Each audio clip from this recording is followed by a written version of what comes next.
Hey guys, I'm here with you today to do the protein synthesis notes that we would normally do in class. I've got my paper copy of the notes that I would normally do on the smart board for you, and I'm going to run through those. As with your last notes, please use your Amoeba Sisters video. Check the Amoeba Sisters video out. Watch the extra protein synthesis animations that I have posted, because that's going to do a little bit more for you than what my 2D copy of notes is able to do. So let's get started. Okay, so we are doing protein synthesis, which is the process that every single cell in your body uses to make proteins. Remember that the word synthesis means to make. You might also see me or hear me say gene expression and use these two terms interchangeably. Remember, express means to show. Gene expression is the process of showing what a gene actually codes for by producing a protein.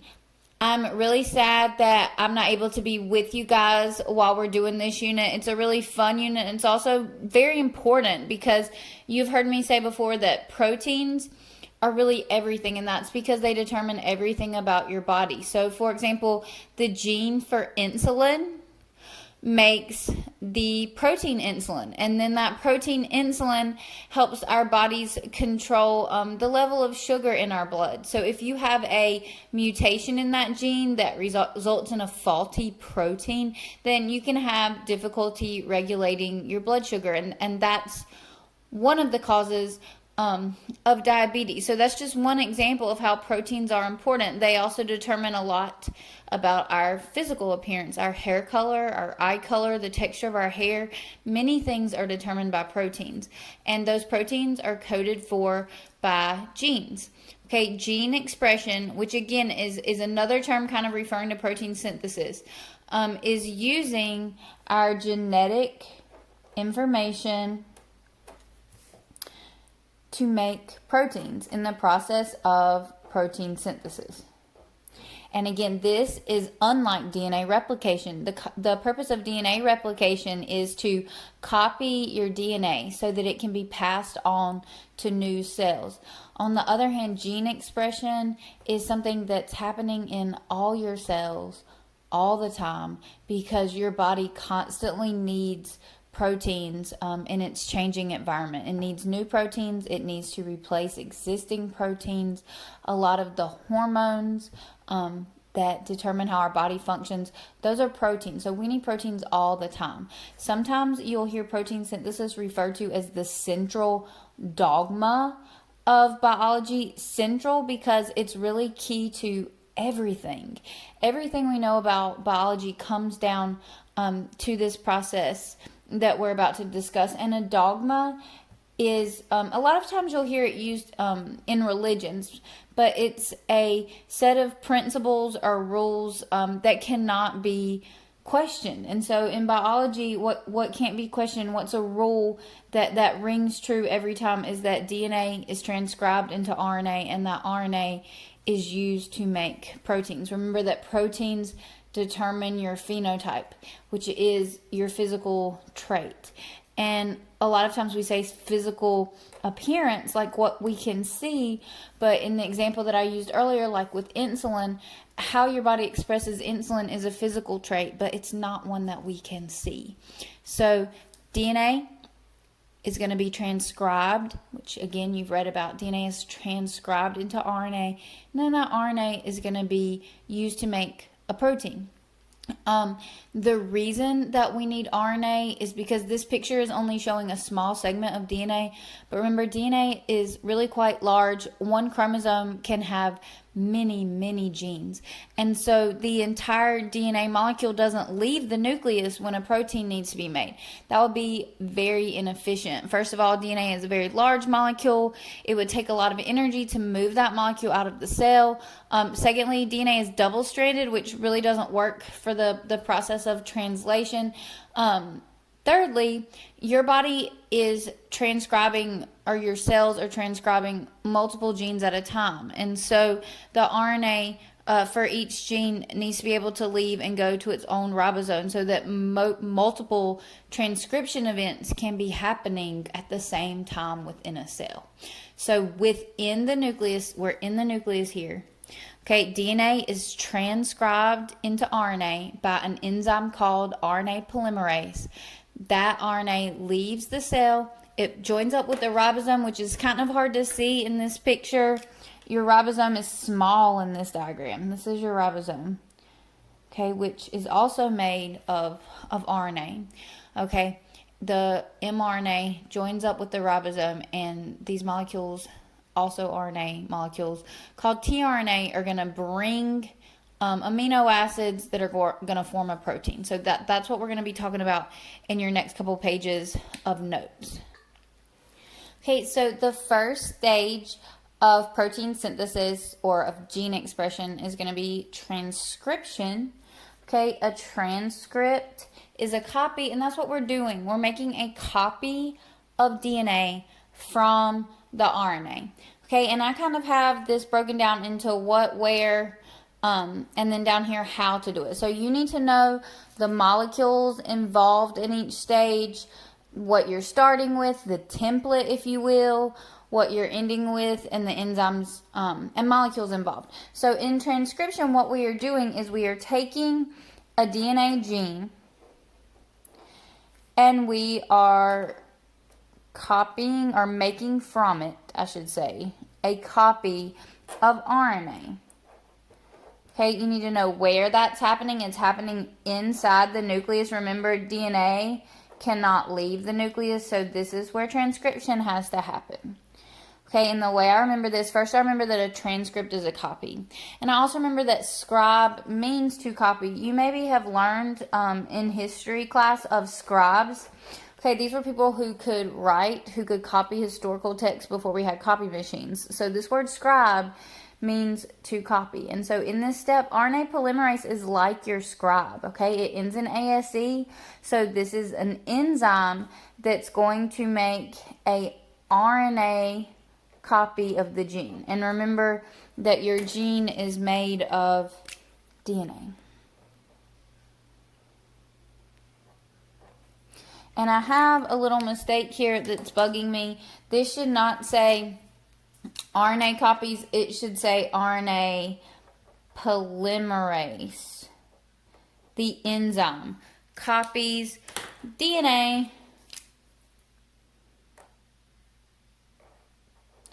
to RNA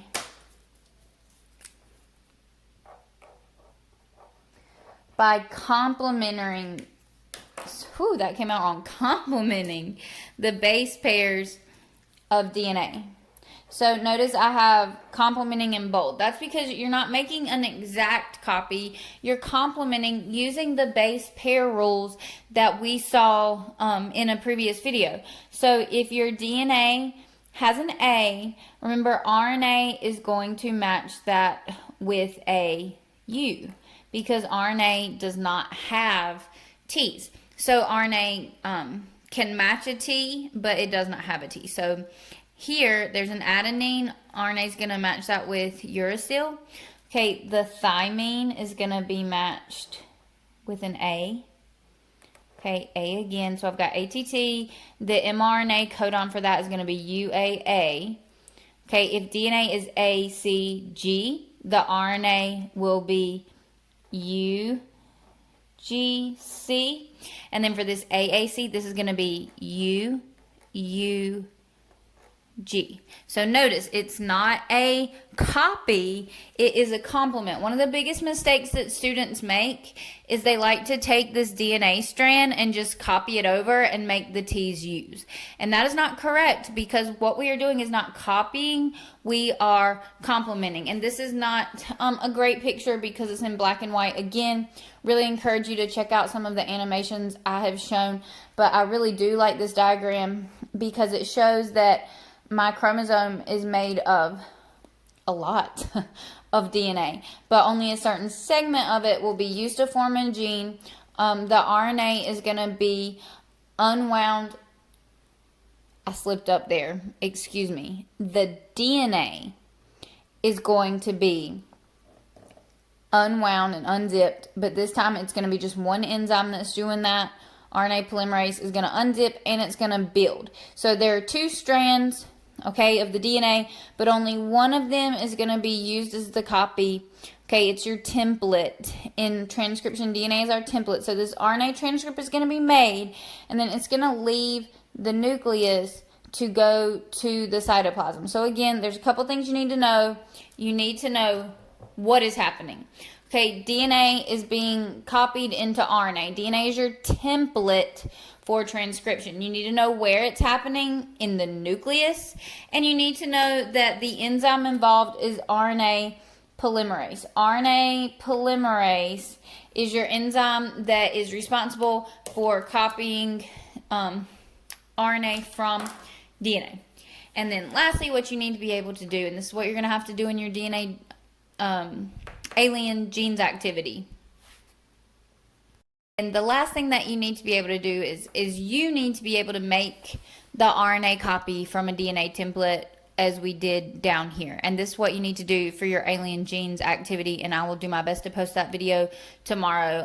Okay, and your last stage is translation. You can see you have some more complex notes here because it's a more complicated process. Translation's got the word translate in it. We are going to be translating that RNA code, that mRNA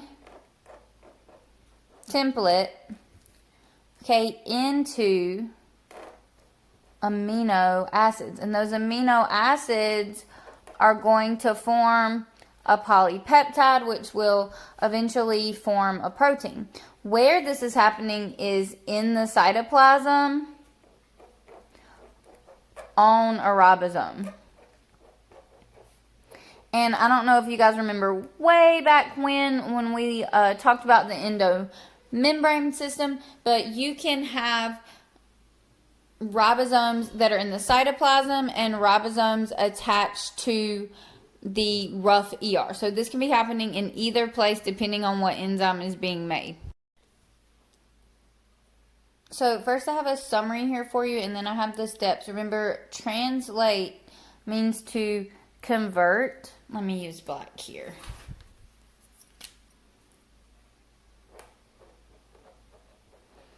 Convert a text from one language to another.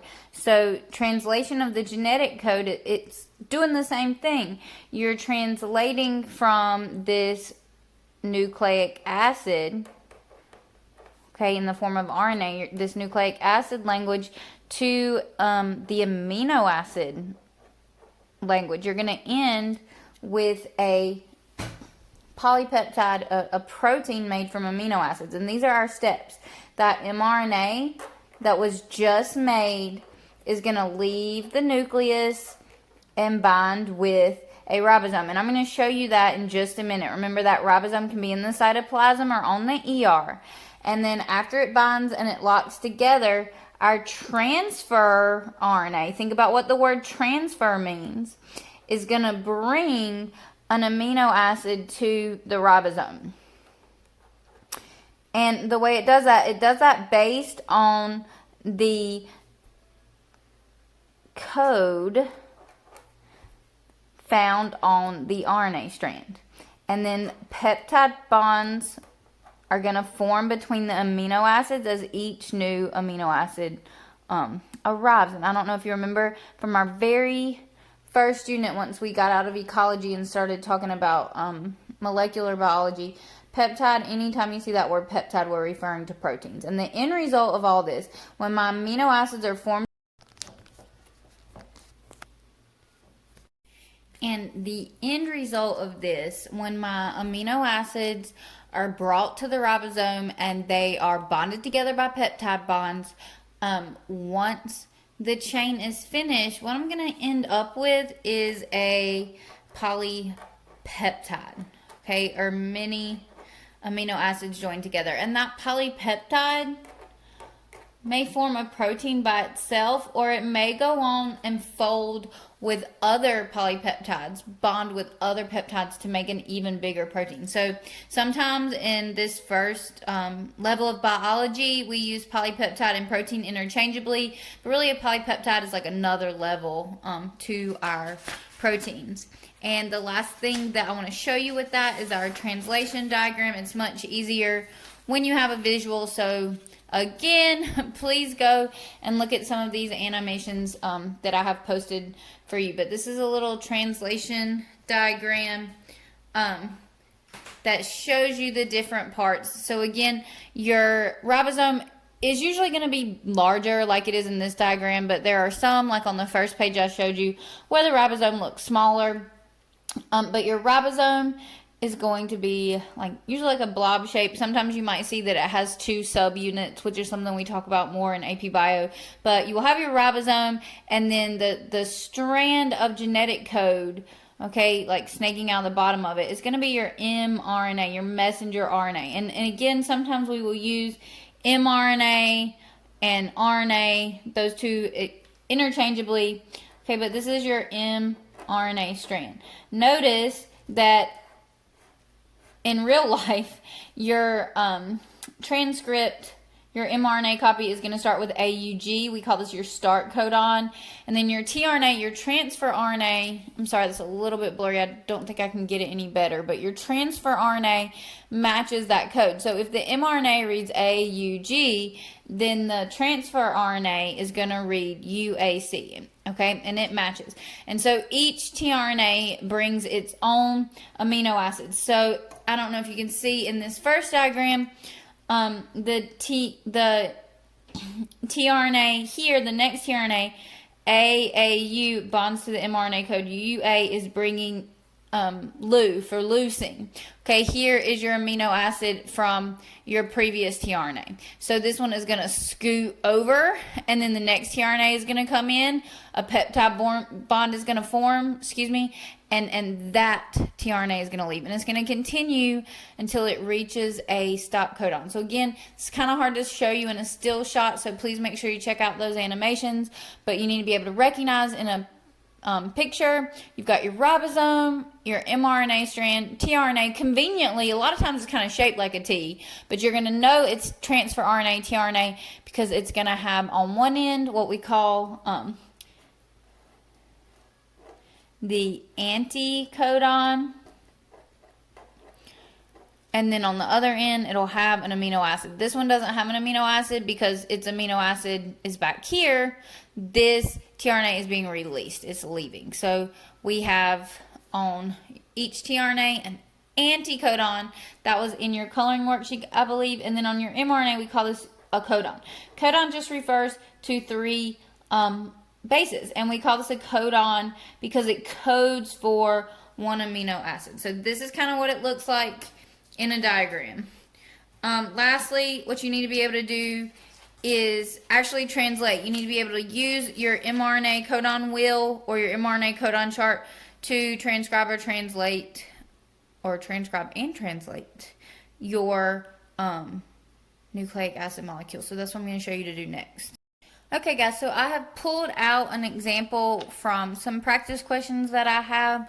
I believe this is posted on Schoology. If it's not, I can definitely post it for you guys. But I have some examples here of reading the code, different things you may have to do when reading the code. And so right now what we're going to do is practice translating. Okay, so the first thing you need to notice when you're asked to translate is what you've been given. Okay, you have been given DNA here. Okay, this is DNA.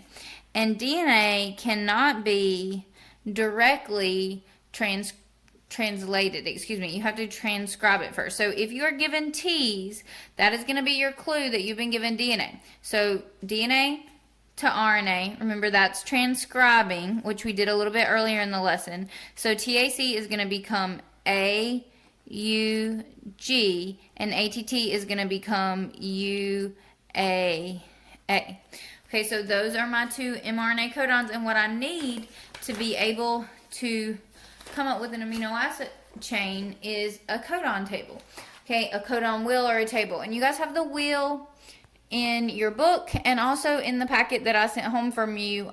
Unfortunately, I forgot to make a copy of this for myself, so I'm going to follow along in the book. This is page 376. It's got directions on how to read this table. Our first RNA codon was AUG. Okay, that's going to become familiar to you because that is your start codon that codes for methionine. Not all of your little genes that you do, especially in your alien gene activity, are going to start with AUG, but in real life, mRNA sequences, mRNA genes start with AUG. So you're going to find your big letter in the middle. Okay, this is going to be your first letter, A. Okay, and then you go out to the next level, U. And then the tiny little one, the tiny last ring on the outside is your third base. So AUG. This is methionine. Now you guys can abbreviate to the first three letters. So I'm going to come back over here to my paper, okay, and my RNA was AUG, so my amino acid is going to be MET for methionine. Okay, now this is the shortest protein ever because my next codon is UAA, and let's look at this. Okay, U is my first letter. Okay, again, you find your first base in the big wheel, and then I come to the outside, A, stop. Okay, so this time it ends rather abruptly, stop. Okay, and that is how in a long gene and a real gene that the